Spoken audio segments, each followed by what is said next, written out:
Assalamualaikum warahmatullahi wabarakatuh. Perkenalkan, di sini saya Muhammad Hafiz Lutfan Basri dari kelas A Studio 1 DAI 4 dengan dosen pengampu Ibu Prima Kurniawati STMSI. Di sini saya akan mempresentasikan tugas DAI 4 saya yang sudah saya kerjakan 1 semester terakhir ini. Objek dari DAI 4 ini adalah pondok pesantren modern. Pondok pesantren tersebut adalah Pondok Pesantren Al Ihsan Wagir. Pondok pesantren ini merupakan sebuah bangunan dengan masa banyak dan dengan kebutuhan yang juga beragam tentunya. Proyek ini berlokasi di Genderan, Sukodadi, Kecamatan Wagir, Malang, Jawa Timur.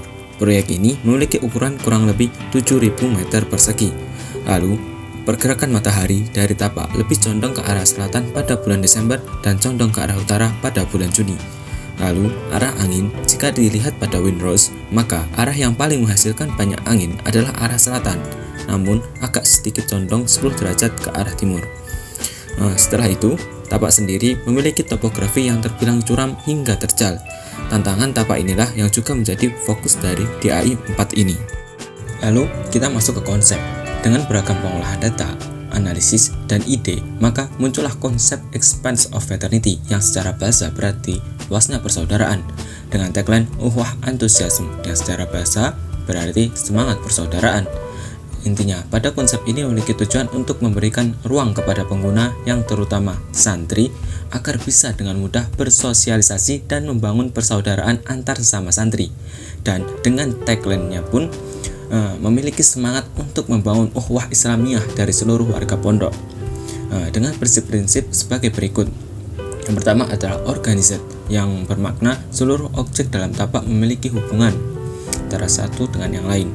Yang kedua adalah pleasant, yang bermakna desain memberikan rasa tentram dan nyaman kepada seluruh pengguna. Lalu safety, yang memiliki makna perancangan memperhatikan keselamatan pengguna dengan baik. Lalu yang terakhir adalah support, yang bermakna desain mendukung seluruh kegiatan pengguna. Berlalu dari konsep, kita masuk ke tata masa. Pada tata masa, pondok pesantren ini dirancang dengan tata masa centered atau memusat, yang menjadikan masjid sebagai pusatnya. Lalu, dengan bantuan modul yang diperoleh dari penarikan garis pergerakan angin dan garis pergerakan matahari, yang digabung dengan garis memusat yang berpusat pada masjid, terbentuklah sebuah block plan.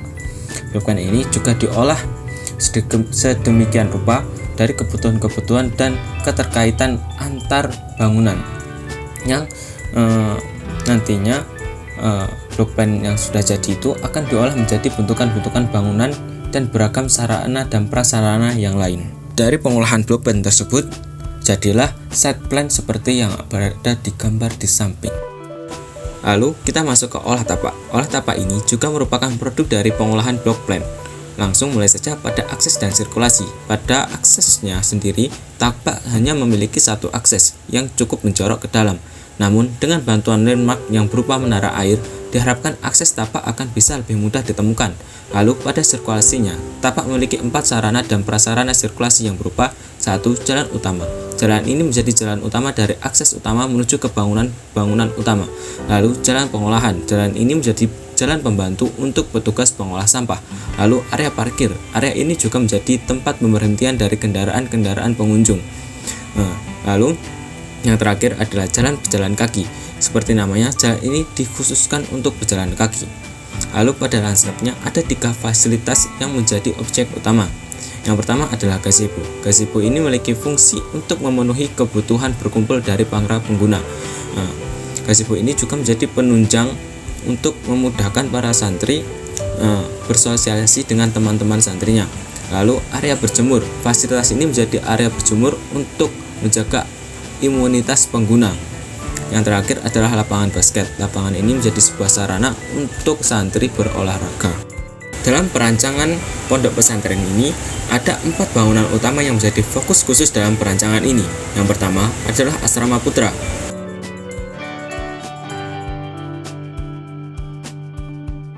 Yang kedua adalah Asrama Putri.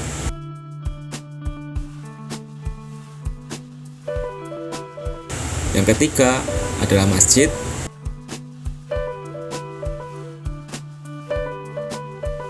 Dan yang terakhir adalah sekolah.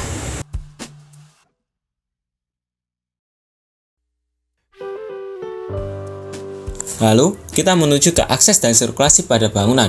Untuk aksesnya, setiap gedung asrama memiliki 2 akses untuk memudahkan santri masuk dan keluar. Karena tapak yang cukup curam, maka dengan adanya 2 akses ini memudahkan santri lebih cepat sampai ke asrama dan segera beristirahat di asrama.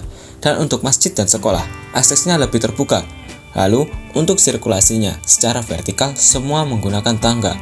Dan secara horizontal, setiap bangunan memiliki ruang sirkulasi yang cukup lebar untuk setiap berhubungan ruangannya.